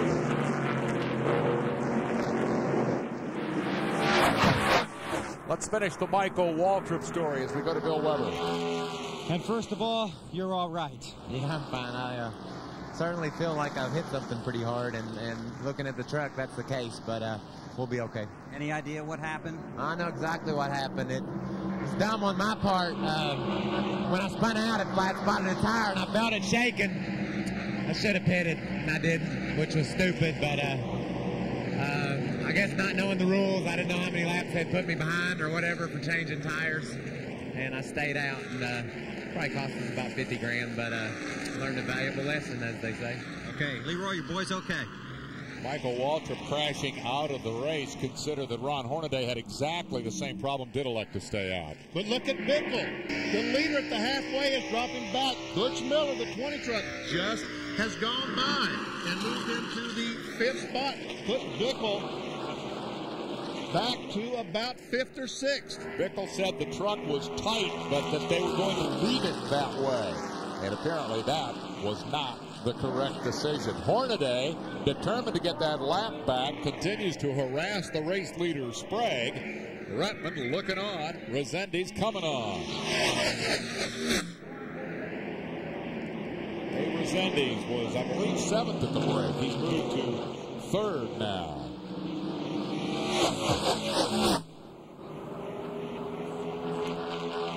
So the big question, can Hornaday get that lap back? Boy, he was so frustrated to have to sit back there and watch those positions go by, follow a lap down. That is a pass for 10th spot as Corelli is on the move. Rick Corelli moving inside the top 10, the High Plains drifter in the chest round 4. And you see Chuck Bound. There we see the battle for, well, that's not a battle for anything because Hornaday now is falling back. Sprague has gotten away from him, and now the 2nd and 3rd place trucks have gone by. That's Resendiz in the white number 7, Joe Ruttman, the LCI truck, number 80, and Butch Miller in the white number 20. There's the leader, the green Quaker State truck of Sprague. Mr. Chesrout is a Chevrolet dealer in Denver. I probably ought to put Corelli back in a Chevrolet. The story is Bickle as he struggles here, and Butch Miller, who's up and down weekend, is on an up right now as he's heading for the front. Let's get more on that from Bill Weber. Okay, the crew's really happy with how the truck's running. I said, is it loose? No. Is it tight? No. They say they're really content, and I think that's because this race will be decided at lap 200. And tires down the stretch, a critical factor. Rich is saving his now, so he's got him later. Bickle going in front of Hornaday, and now Jimmy Hensley is there in the 43. The defending series champion with the model of consistency in 1996. The 97 campaign is off to a very rocky start. And by the way, we said John Monson is now the crew chief on the 16, the Napa Chevrolet. That is in fact the truth. But Doug Williams is still there. It's not like that Doug was fired. He just decided to stay home. Too many teams. Oh, they're free and run. I know that ain't working. Yeah, and Hensley knew that quicker than anybody else and backed off. And Hornaday said, I'm not going to give up another position to this kid Irwin. And so he darts in front of the number 98. And keep himself in the range of hope, I guess, of getting that lap back. Although right now the prospects of doing that are looking pretty frustrated. The lead 3 march up the front straightaway. And look at Resendiz. Dave Resendiz at wide number 7 is coming. This is the other side, of course, of the Tammy Jo Kirk story. If you just joined us, the first woman driver in the history of the series had bad luck early, clobbered the wall. But now her teammate Resendiz is inside the top 3 and working on Joe Ruttman. We'll take a break and come back to more of this Chevy Ford battle. We're back in Orlando. You're on board the blimp. You may notice the white truck is out front. Our thanks to the Goodyear blimp, giving us the nice shot of the new race leader, Dave Rezendes, in front of the number 24 of Jack Sprague. As the Stars and Stripes look on from overhead, Rezendes is just having a terrific run here in the second half, Benny. And he's being challenged for the lead down the front stretch, and give it back to Sprague. Sprague's strategy to conserve tires has certainly, well, at least it's not apparent here. And the guys who have caused the difficulty for him, first Hornaday trying to get his lap back, now Rezendes, who wants to win the race, and for the second year in a row, kick off his campaign with a victory. He won last year at Homestead for the season opener. Rezendes much love these Florida tracks. Now as they come down the home stretch, once again, Rezendes is running a completely different line down in 1 and 2 than is Sprague, and it seems to really be working for him. We mentioned it's a Chevy Ford battle. The Chevy in front of the two Fords at the moment. Add to Rezendes' credentials, 2 more wins last year, Nashville and Sears Point. Ruttman now sitting in the 3rd spot as the lead trio continue to try to pull away. Butch Miller sitting in the 4th position. Then comes Bickle in 5th. Hornaday is a lap down as a result of his tire troubles earlier in the race. 6th is Jimmy Hensley in 43. That's your top half dozen trucks. I think that's Kenny Irwin Jr. probably back there in 7th spot. Hornaday had a shot at him, Benny. Couldn't hang on to the tail end of the lead lap. Well, he had his opportunity. He just could not. Truck was not exactly right. They could not take advantage of it. What do you think about Sprague? Is he using up the tires as fast in the second half as he was in the first half? Well, do you speculate on that? Evidently, it is. He feels like he is not using the tires up, or he would be slowing down. So he knows the key is to leave it up the last. Right now, we're having some trouble with scoring and timing, so that's one reason that we're going to take you back with the camera through the field and show you where your favorite truck driver may be running. Once again, this is on board with Jimmy Hensley. This is Richard Petty's Cummins Dodge truck. First race for Hensley in this vehicle. Good matchup, I think, there. I just get the sense that Richard Petty and Jimmy Hensley are going to be a pretty good marriage. I'm so pumped up about the opportunity to drive for the King. The next truck behind them will be Rick Corelli in the Remax Chevy. Not a Ford. And it's a gap back to Corelli. He is trying to run Hensley down, but it's a fair interval. I'd make it half a second back to the 7th place truck with Corelli. There we see Hornaday trying to get by Rich Bickle, and looks like he's going to be able to do it. So Bickle's diehard truck, evidently, the tires they changed not compatible to the truck, the springs and shocks, and he was struggling. Well, they said the tires stayed under it for the first half, and he was pretty excited about that. Now we go further back and pick up. We saw Rick Sauter, we saw Sauter go by. There's Kenny Irwin. There's the 32 of Kenny Hendrick. Ultra Shield truck. That was a lap down, I think. So that Refner should be at the tail end of the top 10. And then, of course, Nemechek, who lost a lap early because of a spin. Nemechek in the 87, and he and Refner almost make contact. I don't know how these guys figure out when to back off and when to turn. Well, I would speculate that you back off right after you make contact, just based on what we saw there. And there we see Chuck Diamond in 99. There's Ron Barfield at 94. This is Bill Elliott's truck. This year sponsored by the Super 8 motel chain. The bound lose a lap, he did, didn't he? I believe he did. I don't think he ever got that back. So he should be outside of the top 10, and then Barfield probably 11th. And you're riding with Barfield, watching the trucks in front, scrambling for positions at the tail end of the top 10. We mentioned the cold weather. These trucks have tested and practiced here all weekend in temperatures that overnight were hovering down at the freezing mark. And yesterday it didn't get out of the 40s. A lot of Winston Cup personalities here. There is Barfield's owner, Bill Elliott, looking on and anticipating Daytona. The point I was going to make is that it finally is beginning to warm up a little bit here, and that could affect the handling of the trucks a little bit as we get up into the 60s. We'll be right back.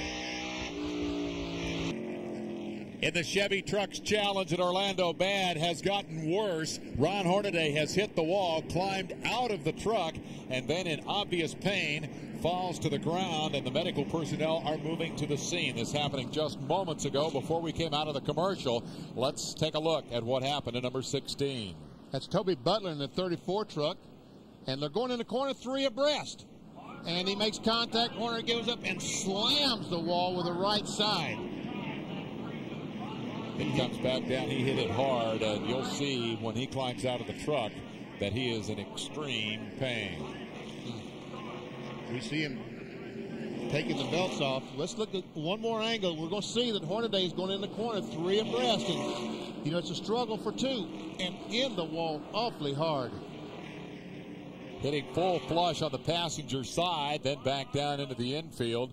Hornaday being tended to by the medical crew. He's hustling to get out of that thing, getting the belts loose and so forth. But boy, once he came out of the window net, he hit the deck in a hurry, and he was holding his side like he might have taken a whack to the ribs. I mean, looks like Hornaday is up. He's now. up. Yeah, that's good. That's good.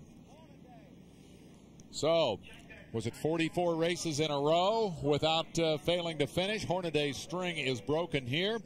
The man who won the championship for Dale Earnhardt and Teresa Earnhardt in 1996 is off to a very rocky start in 97. He's walking away. We'll take a break and come back with more from Orlando.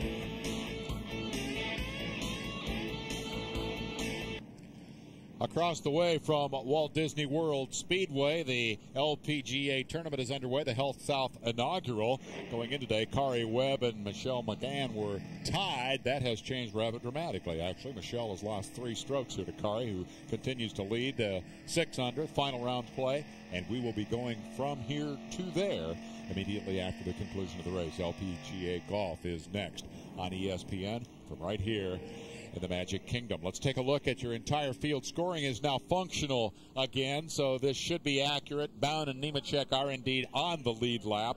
And as you take a look, you'll note starting positions on the right. So impressive runs for both Ruttman and Resendiz, who have come from the pack to challenge the pole sitter Sprague. Sprague led over half the laps in each of the last 2 races of last year, won them both, Phoenix and Las Vegas. Again, I'm very impressed with Toby Porter and the job he's done. Qualified 4th, crashed in qualifying, started from the back, and has come back to 18th spot. Tough luck for a lot of drivers here today, including most recently the reigning series champ Ron Hornaday, who crashed after going 3 wide in turn 3, and Bill Weber has the latest on that story. Well, Ron's in the medical center right now. I just talked to his new crew chief, John Munson. He says Ron feels okay, suspects he may have a broken or fractured rib. They're going to check that out. Said there was some confusion in traffic about a truck that apparently waved that it was going to pit, but then did not. And the last thing Ron said to John was, go fix that truck because we're not done racing today. Hornaday, of course, thinking in terms of points and the championship. He's fortunate that he'll have until the first weekend in March to heal up. That is the next race for the Truck Series. It'll be on ESPN in Tucson. Chris Morgan throws the green. We're back at it on lap 142. And you see that Joe Ruttman is back in 2nd spot. It's taking that spot away from Resendiz. Resendiz in the white 7 will lead the race for the Jeff Bodine team. Now deployed in 3rd as Sprague continues to be the dominant truck in terms of laps led. He's been passed 3 times on the racetrack.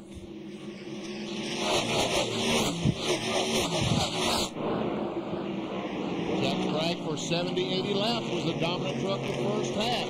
Can he keep it together for 100 laps in this half? That's the question. And it's going to take some time to find out. The tires wearing out with the key the first time around. Here's Sauter being challenged by Irwin. A terrific battle. In the thick of that is number 66, Ruffner, last year's Rookie of the Year. We have 10 rookies in the show here this afternoon. And this battle is for 9th, 10th, 11th, and 12th position. On board with Joe Ruttman, the precision here, easy for me to say. On board camera. And the real bad news was it's going to be There's Ruttman in the middle of the 3-truck battle for the lead. Oh, we got some trouble. Tammy Jo Kirk has spun and crashed, and also involved is the number 32 of Kenny Hendrick. That's Hendrick who backed into the outside wall. He was already a lap down. Kirk was involved in that big incident early in his far downfield. We'll take a quick break here as Tammy Jo hustles back to the pits for yet more repairs. And there's the bad news for Kenny Hendrick. His truck is backed into the wall over there, and here's how it came about. Just the tail end of it, Benny. Well, there's a 07 car of Tammy Jo Kirk, the first car we see spun, and the Kenny Hendrick car is backed in the outside retaining wall. What caused all this, I have no idea. Maybe Boris Sid can shed some light into it. Oh, I see some contact between those two as Hendrick tried to go by Tammy Jo on the inside. It looked like Kenny Hendrick hits the wall head on, and there we see Ron Hornaday walking towards his car. Bill Weber? Well, Ron, obviously you are in some discomfort. Not really. It'll set in tonight, but we'll get this Napa Chalet back together and make some laps for this championship. One of them deals. I seen Butch Miller slow down. Looked like he's going to the pits. Toby Butler waved me by because, it's a little faster. Got alongside Toby. It looked like Butch came back on the track and made it 3 wide. This track's not big enough for 2 going through there. We made it 3 wide. I hate to see it. Brand new truck. They'll get it fixed. We'll make some laps. This has not happened to you in this series, Ron. A very unusual situation. Well, Mike Skinner's awful tough. You've seen what he did. He got hurt the first race. He came back and made a charge for it. We can do it with this Napa Chevrolet. We'll figure it out. You're going to try and get back out? I'm ready. Let's get that thing. Got to straighten the steering shaft. I know that. It's been all the way up to the windshield, but I hate to say it, but that was a brand new truck. Ouch. Sorry, Dale, Teresa, but we'll get her back together. We'll figure something out. It's Ron Hornaday, the defending series champion, behind the wall now. Man, that hurts just watching him try to walk across there and hold his side so it doesn't shake too much as he takes a step. And try to smile at the same time. Exactly. He did the best he could to put a good face on it. They are, in fact, trying to fix the truck, but it's taken a lot of hits here. Rookie drivers in the race. Tammy Jo Kirk has been involved in her 3rd incident of the day here. 2 of those, in her defense, were not her fault. Toby Porter, as we said, has had a great run here. He's 19th after starting all the way in the back. And then kind of a mixed bag of results for the rest of them. The best of the bunch is Kenny Irwin Jr., who is inside the top 10, the USAC National Midget Champion, having a good run here today. Key point, I guess, is that most of the rookies are still out there in accumulating position. This is the competition yellow. They'll refuel the trucks, and we'll come back to finish this thing at Disney World. We're back to green at Walt Disney Speedway. Just 1 lap ago, Jack Sprague getting the jump on Joe Ruttman. And number 7, Dave Mercedes, has the scramble for positions, is on back in the pack. Rich Bickle having at it pretty good there with Jimmy Hensley in a position scrap. But these are the 3 drivers that appear to be the class of the field here, Benny, and continuing to have some question about Sprague and the performance of his truck. They did a lot of work on it there during that quick break. That's what it looked like. They were stringing the front end to see if the towing was off. Might have to put some tape on the nose of the truck. I think maybe there we see all the trucks go by, and Rick Crawford in that bright blue truck fighting for position. Dan Press is still out there. Here's Lonnie Rush in the 35, the green and yellow one. And Tammy Jo. Off season. And there's Kirk, who has suffered today after that initial crash, but soldiers on in the Jeff Bodine machine. Here is your leader, Jack Sprague, who burned the tires off in the first half and slipped to 3rd at the break, but now has come back strong to dominate in the second half, as he did in the first in terms of laps led. Ruttman, having started 16th, marched quickly to the front and has been around the lead all day, has held it only once and only briefly, but may still be the truck to beat. Resendiz, after that big burst of speed that carried him to the lead, seems pretty content to sit there in 3rd and save the tires now. I don't know that he's content. Maybe that's all he can do at this point in time. Sprague right now looks like putting a couple of car lengths on his competitors. Joe Nemechek in the Bell South truck has just took his car to the garage area and parked, and Rich Bickle continues to lose position. The leader at the halfway point, the Die-Hard truck, continues to lose positions as Rick Corelli and Butch Miller goes by. Corelli appears to have saved the best for late in the race. That is the best he's run thus far as he takes over 4th, and Butch Miller came right with him into 5th spot. Bickle. Boy, he is going backwards. There goes Hensley in 43 and Sauter in the 3. And just like that, Bickle's going to be all the way back in what, 7th spot, 8th spot. Tough sledding. They'll walk this bunch after they load up the halfway line. Good news is they got their Gatorade money. We've had 10 cautions today, just one short of the record 11 for a super speedway record of 11 last year at Homestead. So it has been a crash bar affair. This is Jimmy Hensley's Cummins Dodge as he looks back at Jay Sauter, the driver for Richard Childress this year, the Goodwrench Chevy. There they are, the 3 and the 3. Sauter has stayed out of most of the trouble today, although as you can see the left rear is beat up a little bit. Started 21st, currently sits in 7th spot in front of Bickle, who is now 8th. Now we mentioned that Waltrip has gone from happy to sad. Let's see how sad as we go to Bill Weber. Well, Darrell Waltrip, you told me you were saving tires, but now you have a motor problem? Yeah, Rick's just called in and said that the engine had started skipping. We're afraid it may have broken the valve spring. He's going to have to back off and hopefully make it to the finish now. That's what we're hoping for. We don't want to blow up if we can help it. Boy, this racing can really be an up-and-down day for even if you're just watching. Well, I've had a fun day, though. At least we led halfway, and that was big for us. So, success in mid-race for Bickle. New outfit, run that well, lead the race, get a big check. Yeah, it's frustrating when you break apart, but still, it's good to know that you're competitive. Well, that's the whole thing, is they leave here knowing that they can't run with any truck here. See all these trucks going by the 68. That's Bobby Goddard driving for Carl Widener, that yellow truck that these vehicles went by just a moment ago. Bobby has lost a couple of laps here today and soldiering on, just accumulating laps. No, I'll take the number. Just lost one lap. He is inside the top 20 at 18th spot, so that's not a bad run. Jay Sauter in the black 3. It's interesting that he was on the short list for the very first truck campaign of Richard Childress. Skinner got the ride and the championship. As we go back with the leaders here, Jack Sprague with about a 5-truck interval. Sauter now gets his shot at the big league, and he's done a good job here today. He is 7th. Let's go to Marty.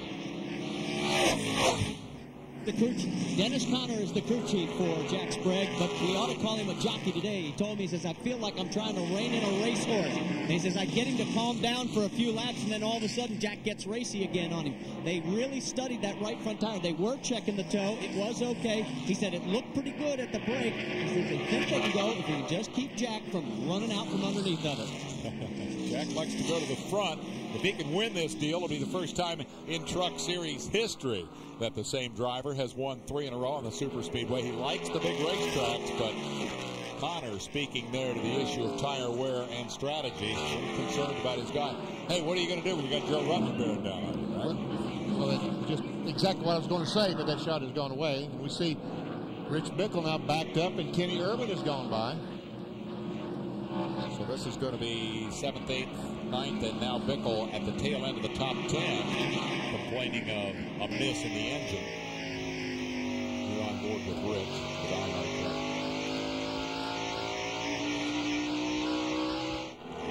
If I were Joe Ruttman, I would certainly be thinking, well, let's go up and put the pressure on Sprague if we can. And if you're Bickle, you're thinking, well, I'm going to hang on and just hope for the best here. Let's go back down trackside for more on the second place truck of Joe Ruttman, number 80. Well, Dave, what they're hoping is that Joe can rope in the leader, but he does have a little bit of a handling problem, a little loose through the turns. But his crew told me it's no different than anybody else is fighting out there, and they hope to challenge in the closing laps.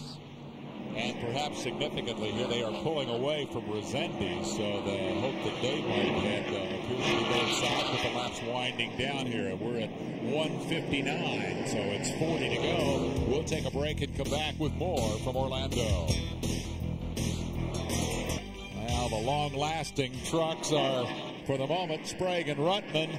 And of those two, let's give Sprague the nod, because Ruttman is certainly not putting any pressure on him right now. Right? No, he's not. As a matter of fact, he's lost a couple of spots. And, you know, in defense of Jack Sprague, we were talking about just a moment ago, trying to keep the reins on the guy and hold him back. But you look up in the rearview mirror, and the guy's 3 or 4 car lengths behind you. the object is to try to get away from him. Obviously, Jack's going to try and do that, but realize they got it. The crew realizes that he has a tire problem, a potential tire problem. They've got to keep those tires on the truck. And of course, what Dennis Conner, the crew chief, recalls is that in the first half, Sprague ran away to a 4.5-second lead, only to see it evaporate when the tires wore out. Here is Butch Miller, and he has lost a position now to Rick Corelli, and I think Marty can update that story.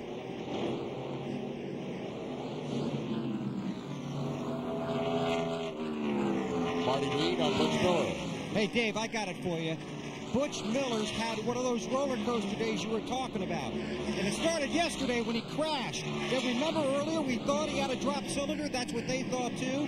It was a bad plug wire. They fixed that. Butch fell all the way in the back of the field. Now he's climbed his way right back up near the front. So a really good day, but they're doing it the hard way in the 20 truck. All right, Bill Weber, appreciate the hustle on that one. That is Butch Miller sitting in 5th spot and chasing Rick Corelli.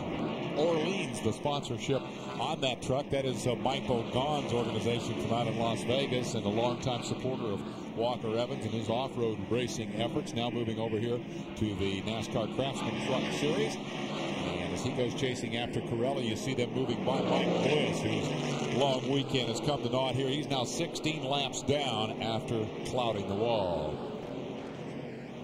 Good run for Butch Miller, their first trip out with Walker Evans. You hook up with a new team, you want to do well.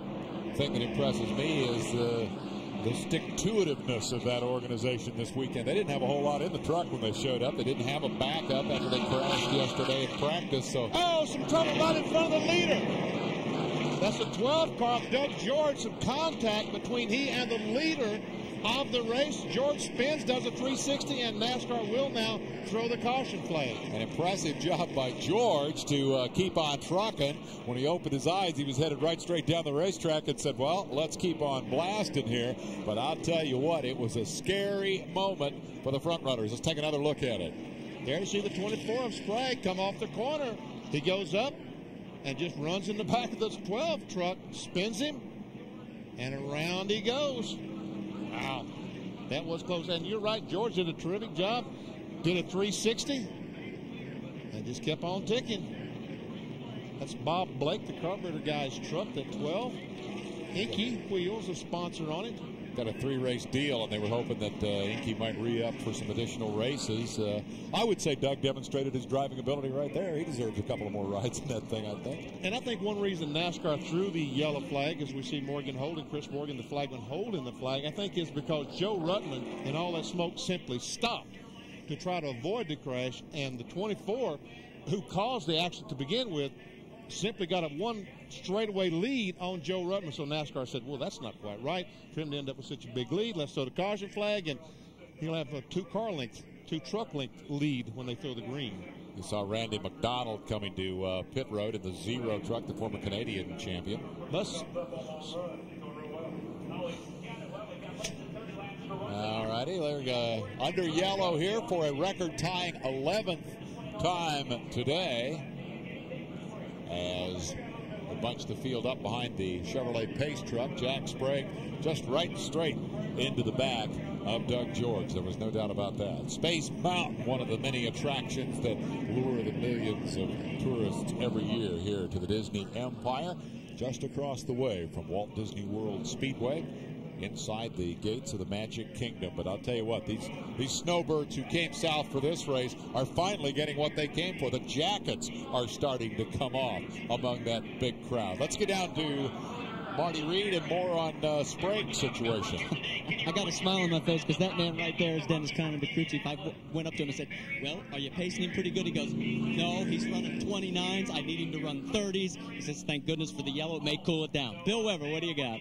I'm down here in Joe Ruttman's pit, about 30 to go now, and Randy Goss, who's his new crew chief, told me that basically there's a real fine line between who's using up their tires and who is not. They don't think they are. They're hoping Sprague is. Randy believes in the last 15 laps, you'll find out. kind of an old reunion here for the motorcycle crowd. Tammy Jo Kirk was a motorcycle racer. Randy Goss is the former AMA Grand National Dirt Track Motorcycle Champion, and now hoping to bring his truck home with a win here today for Ruttman. Let's take another look in real time at the incident that brought out this yellow. Real time means real fast. Yeah, once again, the leader of the race, Jack Sprague, just made contact with Doug George, and around he goes. Now, we're going to have a restart, and Joe Ruttman in the 80 truck is going to be right on the back bumper of the leader. We've certainly enjoyed the shots we've seen from the blimp. There is no place more interesting to look at those Goodyear Stars and Stripes blimp pictures than here at the Walt Disney Kingdom, where there is so much to see, so many attractions. We thank Captain Maloney and the crew. They've done a great job today in showing us the scene and this unique three-cornered racetrack with elevation changes, three very different corners, a racetrack on which a lot of people thought passing would be difficult. We've seen our share of passing today. We've seen a whole lot of crashing today. And before this thing is over, we may very well see a spectacular finish, because with just a bit more than 25 miles to go, getting back to green, we have Sprague, Ruttman, Resendiz, Corelli, and Miller all hooked up in the top 5 spots. Green is in the air, and we're back at it. About 27 laps to go. There's the first 3 cars, nose to tail.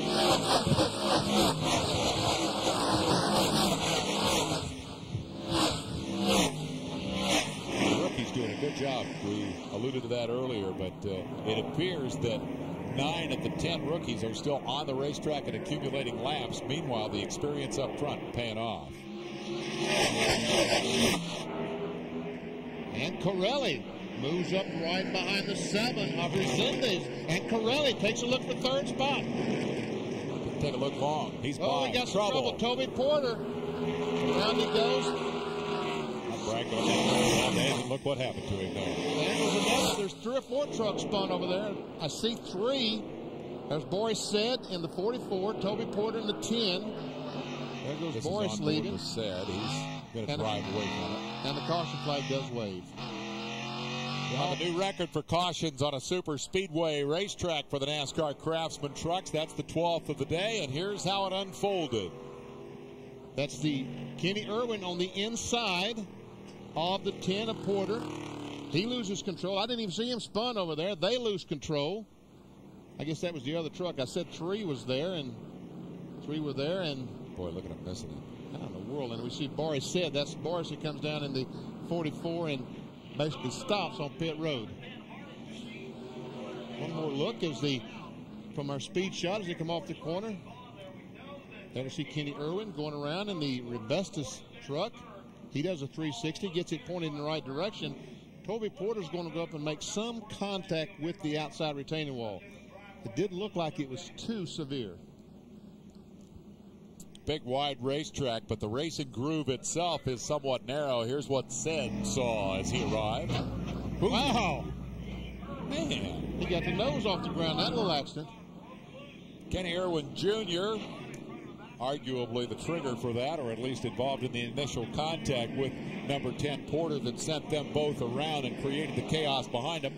Bob Jenkins will have winter heat later on today. Winston West action. It's the 97 Series opener. That's going to be 3 o'clock Eastern time, 35 minutes or so away from Tucson, Arizona. That's over on ESPN2. And coming up next, of course, on ESPN, as we mentioned earlier, the Health South inaugural final round golf from right here at Walt Disney World. Race running long. We'll rejoin golf, or we will join golf immediately following the conclusion of the race. Lonnie Rush has come down pit road. He's had a respectable run here today, still on the lead lap, and will stay there as he'll rejoin before the caution truck comes around. He is in 16th spot. Lonnie's first appearance in the truck division, paying off here with the top 20 if he can keep it together. Mike Bliss, on the other hand, tough day. Qualified badly, got in a wreck, 18 laps down, 25th in the running order. Right in front of him, the remains of Tammy Kirk's truck as she continues to accumulate laps. Kirk in the 07, 17 laps down. think he ended up in a position battle. We're going green with Sprague out front. Can Ruttman do something with him? And what about Corelli, who emerges late in the race as a threat to win? Just like the first half. Just like the first half, Rich Bickle came from no place to challenge and lead at the halfway. Here comes Rick Corelli. It pays to be best at the end of the race. Corelli's been there, but not spectacular all day. Now he's coming on. Corelli takes a look. And he's there. Out for second spot. Corelli, the rematch, takes it over. Rick Ruttman slipped right up the hill when Corelli arrived. And Rick said, thank you very much. That's exactly what I had in mind. Now the guy I want is the leader. Meanwhile, Resendiz in the white number 7 under attack by Butch Miller and the white number 20. That's for 4th and 5th. I think Benny's a good enough to run down. I don't know. Strong truck. And right now, he's not making any progress towards doing that. Oh, Taylor got a little happy as he came off the corner, wiggle a little bit. He got around Ruttman with run of the bees, but Joe stuck right with him in the ensuing lap. Now you see Sauter in the black 3 up to 6th. There's Ruttman back by Corelli. So that may have been a flash in the pan.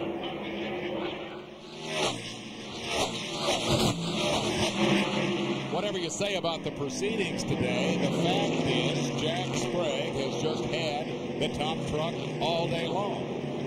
Just for about 10 laps, from lap 90 to 100, he was not the best truck. As a matter of fact, fell back to the 2nd or 3rd spot. And Rich Bickle led it halfway. Joe Ruttman looks like he had the 2nd best truck most of the day. I'm curious about Corelli's situation here. He looks strong. Now he's backing up again. Let's see if we can get more on that from Bill. Well, Dave, after the drivers' meeting this morning, his crew chief, Rick Wren, was one of the many crew chiefs that were concerned about tires, but they're not concerned about this season. They look at last year as really an entire learning season. This year, they have all Hopkins chassis. They had a variety of different chassis last year. They've changed to Hutter engines. Everybody has a year experience.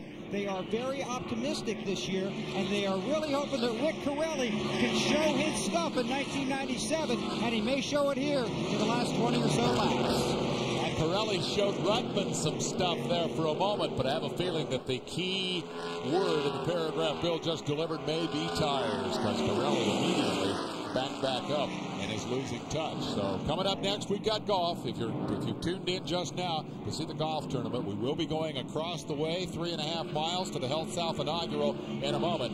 Here is your position battle for 4th and 5th spot. Give it to Butch Miller.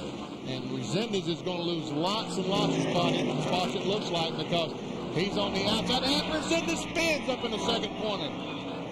Around goes Resendiz, and what a frustrating, I won't say end because he'll continue, but what a frustrating conclusion to his run at the lead. And no yellow flag. What a tough break for Resendiz. The green still is on the racetrack. They try to get this thing done, obviously, and Resendiz is going to pay for it. Ruttman, 10 truck lengths behind the leader, Jack Sprague. Sprague's crew chief says he's going too fast.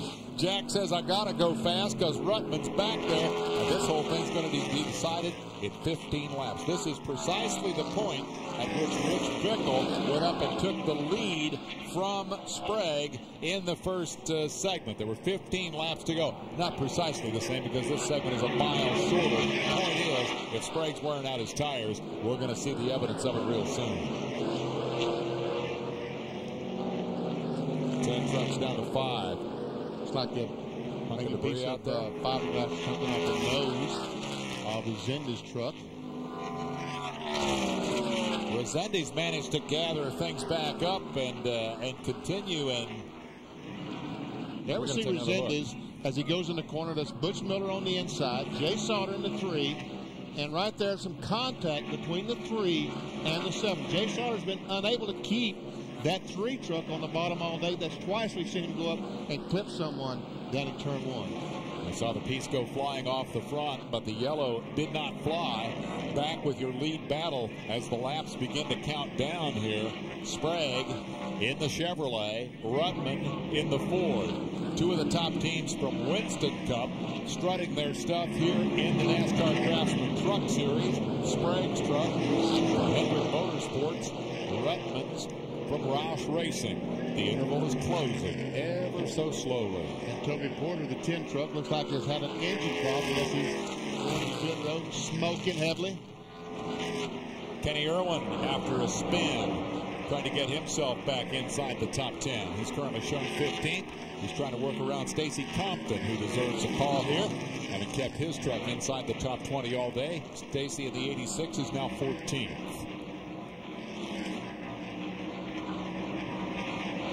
Irwin will be a little more, cautious perhaps in dealing with Compton. Don't think so, because he's on the inside. That trouble, those trucks on the inside, been losing the back end of the corner, and as they save it, go up the hill and make contact with the other truck. This time, Irwin was able to keep his truck under control and take the spot away from Stacy Compton. Troy Selberg is the crew chief on this 86 truck. Butch Mock, the owner. Butch insisted to me yesterday that he is not officially the owner of that truck. He says, we got trouble. Around and into the wall goes Brian Ruffner in the 66. Hit it a pretty good lick. We've got yellow again late as Ruffner involved in a pretty major incident here. Yes, and heavy contact to the left rear of that truck. Brian Ruffner, former ASA champion. Former ASA Rookie of the Year, moving around inside. Now down comes the window net, the universal sign that the driver is okay. Let's take a look. There we see the 99 truck going on the inside. Ruffner does not realize that Chuck Bound is there. He comes down the hill. I see Bound tries to get on the apron of the racetrack to dodge him. When he gets sideways, he goes up and bangs the 66 in the left rear. Bound did a heck of a job of hanging on to that thing. About bounced out from under him, but Ruffner pays the price. Here's another angle. And watch as the 99 gets on the apron of the racetrack. There we see he's going to go down and get on the apron of the racetrack, get sideways. When he saves it, back up the hill he goes and in the left rear. And Jimmy Hensley in the 43 drives by. Jimmy had a pretty good look at all that. Incidents on the racetrack here at Walt Disney World Speedway. Across the way at the Lake Buena Vista Golf Course, the action continues, and we'll go there live immediately following the conclusion of the race. Stay with us. Coming down to the proverbial NASCAR-style shootout here at Walt Disney World Speedway, the opening of the NASCAR Craftsman Truck Series for 1997. A lot of surprises today. Ron Hornaday Jr., the reigning champion, having difficulties.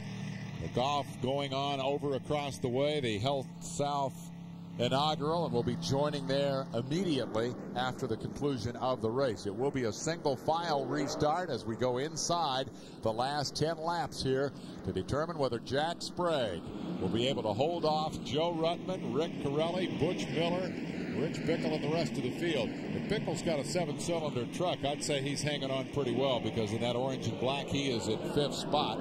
We've got one more look at the mishap that has just put us under this, I hope, final yellow of the day. Riding along Jimmy Hensley, and he goes in the corner, and all of a sudden they wreck in front of him. He just nails the gas and says, "Let me by." Now, our scoring monitor has blown. Okay, now it's working. So we're showing 193 on our monitor. So there must be 6 to go when they get the green flag. Cannot finish under yellow in the Truck Series.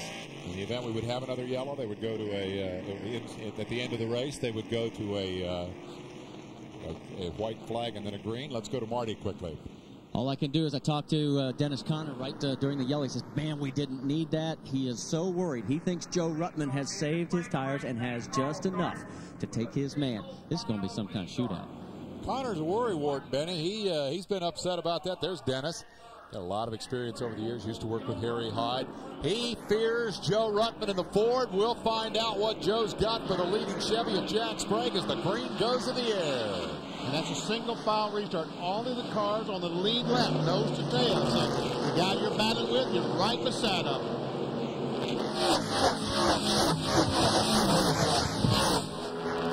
Sprague, good restart. Pulls out 4 truck lengths on Ruttman. Ruttman closes it up a bit through the corner. Now down to the scary part of the racetrack. Turn 3. Go through there fast enough, shake that camera every lap. Making a truck length difference here in the NASCAR Craftsman Truck Series opener. Here comes Ruttman. Connor's worst fears realized. He is there and challenging Jack Sprague. Sprague got the truck loose as he came off the second corner. Just about lost the back end. They were concerned about the right front tire. They might have adjusted for that, and now the truck a little bit too loose. Position fight behind him. Butch Miller blasts his way through, picks up a spot. Bickle comes with him to 4th, and the victim of that was the 6th truck of Pirelli, who's now back to 5th.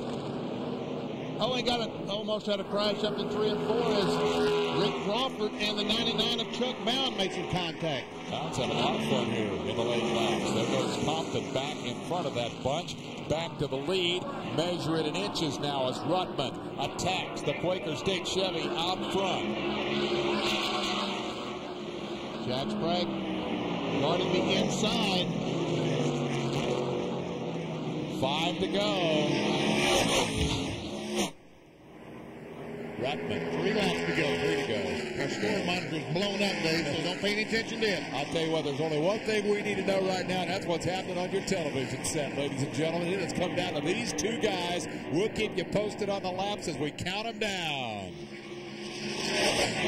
Joe Ruttman, the LCI truck, did not win in 1996. He desperately wants to do something about it. Almost had a spot to stick that nose, not quite. Jack Sprague won the last 2 races last year. Is determined to win this one again. Blocking maneuvers down the backstretch. Evasive maneuvers as Sprague tries to get away from the persistent Ruttman. That guy in 3rd place, Butch Miller, might be in pretty good shape.